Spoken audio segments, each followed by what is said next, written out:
I want to introduce our first invited speaker of the night, Scott Sandell. Scott is a general partner of NEA, a venture capital firm, the largest venture capital firm in Silicon Valley, I believe. Scott is going to come and share some of his thoughts on being a dyslexic adult. But the reason that I came is that I feel like my journey is one of very small odds. And I'm going to tell you a little bit about a different journey, which is that of my daughter Anna, who's sitting over here, who I think faces very different odds. Because when she was in second grade, after a lot of work from her incredible mother, which maybe 2.5 years it took to diagnose that she was dyslexic. But in the moment in which that happened, which took place about 6 weeks into second grade, we were sitting with her teacher, Annie Woodbridge, and I asked Annie a really simple question. I said, Annie, what are the chances that you're going to recommend that Anna go on to third grade in this school? And she answered me instantly, I'm not going to do that. Anna would not make it in third grade in this school. And in that instant, it became clear to me, I asked her why, and she said, because she's not learning how to read. And in second grade, you have to learn how to read because in third grade, you have to know how to read in order to learn. And when she said that, in an instant, I realized what had happened to me. I mean, we had started to suspect that Anna was dyslexic, but we really didn't know. And I certainly didn't know that I was dyslexic, but I remembered one really profound experience, which happened when I was 26. When I was 26, my parents were moving out of their house, the house I'd grown up in, and I went home for the weekend to collect some things, the last little remnants of childhood. And one of those was a box. My mother sat me down with the box, and she said, I want to go through this box with you. And I said, Mom, I'm in a hurry. It's okay. I'll just take the box with me. I'll go through the box later. She said, no. I have to sit with you when you go through this box. I said, okay, Mom. So we start going through the box. And the box is a collection of report cards and little odds and ends that my mother had collected along the way. Maybe your mothers have a similar box. And, I remembered Creative Play School, which was preschool. It was a wonderful place. I remembered Mrs. Egler. I remembered where we went to school. One of the favorite years of my life. And then I got into the public school system, and I remembered more difficult years. But I remembered kindergarten. I remembered first grade. I remembered second grade. I remembered all the teachers. And when I read the report cards and the things they had to say, it all came back to me. And then we got to the report card for third grade. And I looked at it, and the first thing I realized was I didn't remember the teacher's name. And my mother was sort of holding my knee at this point. She said, this was a difficult year for you. And I started reading the report card. And it basically read like blasphemy. The comments were so terrible. And I read through them a couple of times. I couldn't actually believe that anyone would ever say anything like this about me. And I realized I not only had no recollection of this teacher or her comments, I had no recollection of third grade. The entire year. Nothing about it. To this day, I cannot remember anything about third grade. It's just gone.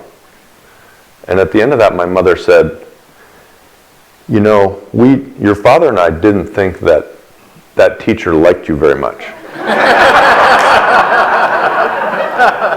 But we thought you were a smart kid and you were working hard. And so we went to the principal and we told the principal that we thought that you should be, she of course failed me, by the way. So I had failed spectacularly. And my parents recommended I go on to fourth grade and be given a chance just to see if it would work, because their theory was this was a bad teacher. And so in fourth grade, I didn't fail fourth grade. And I remember fourth grade. I remember a lot of things about fourth grade and fifth grade and all the other grades since then. And slowly but surely I crawled out of the special education class that I was already in second grade. And in sixth grade, I had a really inspirational teacher, Mr. Littlefield, that I remember well, and he inspired me to do really well in social studies, I think it was called. And then in seventh grade, I had a math teacher who was, got me interested in math. And in eighth grade, I had my most proud accomplishment it's sort of ironic, I now realize, because I didn't know I was dyslexic then. But I took a class, it was a mandatory class called reading. Now, you would think that that is not exactly well suited to dyslexics, and it wasn't well suited to me. But I worked really, really hard at it. And I got the highest grade ever achieved by anyone in the class. So that's my proudest moment in academia. A lot of other things, fortunately, came easier to me. And what I noticed was that as school became more complicated, or the things that we studied became more complicated, I started to be able to understand them first sort of at pace with other students and then faster than other students. And so I started to excel, and I demanded of my mother, because I'd already been placed in we had a tiering system in the school, and so I was placed in a low rung.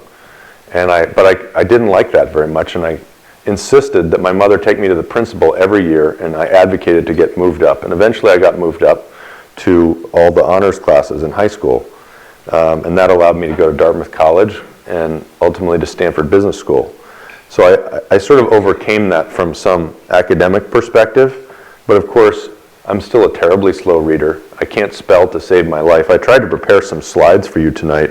I can't tell you how many spelling mistakes there were. I still can't spell dyslexia, for example. Ought to get that one right. Thank you. But you know, the thing that's so clear to me now, I have my 50th birthday coming up in September, is what an unlikely set of odds it all was to get to where I am today. It's, you know, it's an awful lot of luck. And that's a really unfortunate thing when you consider the people who don't have that good fortune, who didn't maybe have a mother and father who said in third grade, you know, give them another chance, and they advocated for me in lots of ways beyond that, of course, and who were incredibly understanding and never thought I was stupid, even though the teachers said I was stupid. I'm quite sure I would not have made it without them. But I've had all kinds of other things that went my way, and I just think there's a lot of kids who don't get that chance. And the problem with that is not just the unfortunate human stories that those people lead, but it's that our society needs what they have. And I know that because I'm a venture capitalist. And so I invest in entrepreneurs for a living. And what a lot of you know in this room is that there's a huge overrepresentation of dyslexics in the entrepreneurial community. I've seen studies that say as much as 40%. And that doesn't surprise me at all. We're going to hear from one not too long from now. But we see this every day. It's not just dyslexics, it's all forms of neurodiversity. They're incredibly prevalent in Silicon Valley, and I think they're actually pretty prevalent in the venture capital business itself. And so the thing that was really lucky for me, you know, I did a bunch of different jobs before I had a chance to try my hand at venture capital starting in 1996 at NEA, is that I got this chance to do something that I'm actually good at. That's the thing that most people don't get to do. And what I've come to realize, because since I joined in 1996, NEA has gotten to be a better and better firm, and we've been in a position to hire really smart people. You know, so I kind of skated in when it was still easy, and we were, you know. Well, nowadays, if you want to get a job at NEA, I mean, the resume you have to have is just ridiculous. And I really question whether we're looking for the right resumes.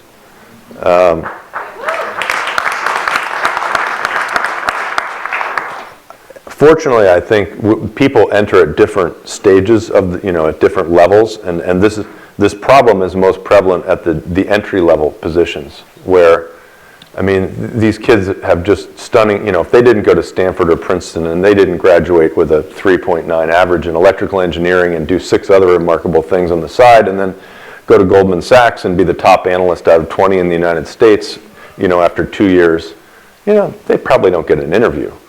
But what's more interesting, and the reason I bring it up, is that if you looked at the biographies of all the people sitting around the table in our partners meetings every week, you'd realize it's academically an incredible group of people.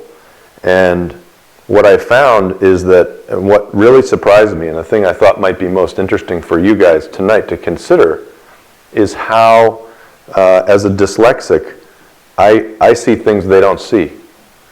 And I see them a lot faster than they see them. Now, I know a lot of those people can do a lot of things I can't do.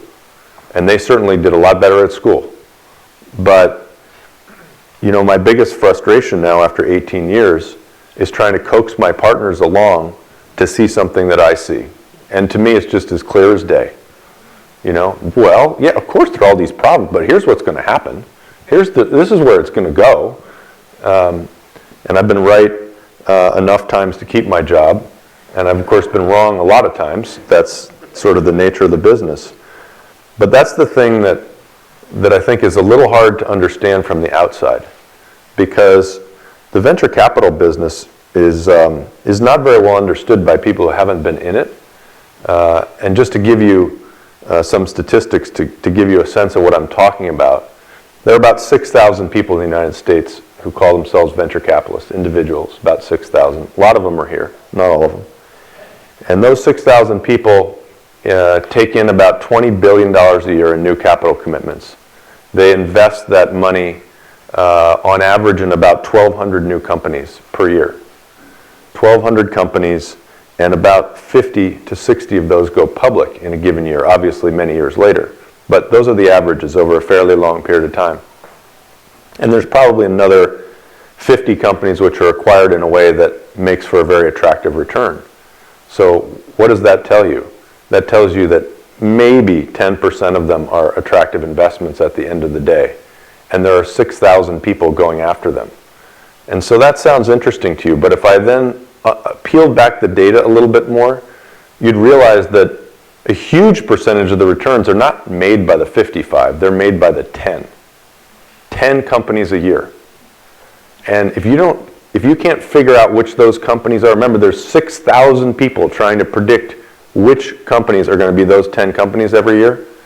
I can tell you, if you don't get there first, you don't have a chance. You know, if the entrepreneur thinks you don't understand their business in 5, 10, 15 minutes, they go on to the next meeting to somebody who does. That's the thing people don't understand about the venture business. Is, you know, you think of these guys sitting there with a big checkbook, you know, just writing a check to whoever they feel like and assuming that that's the nature of the job. Couldn't be farther from the truth. There are probably 100 to 200 people in the industry of the 6,000 who are really making great returns for their limited partners. It's a story for another day why the other guys get to keep their job, but that's probably the real data, is 100 to 200 of them, because there's only 10 or 15 companies a year that are worth investing in at the end of the day. It also means, of course, there's a high failure rate, and all of us make lots of mistakes or invest in things that don't turn into one of those, some of which are really wonderful companies, by the way. They don't all have to be financial home runs to change the world.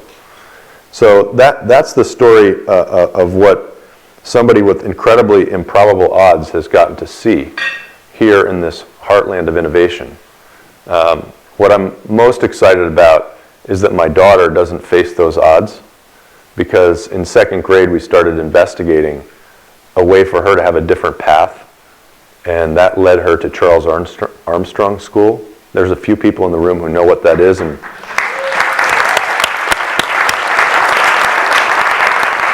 I think we have a significant percentage of the board members here today. We have Claudia, who's on the board of the Dyslexic Advantage, is the head of the school, and helped to change my daughter's life. So, and David Obershaw is president of the board.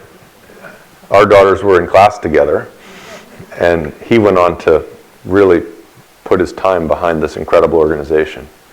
And I'm happy to say that Anna went back to the regular school system, so to speak, in fifth grade, and is doing wonderfully well. So she faces very different odds than the ones I faced, and I'm really excited about that.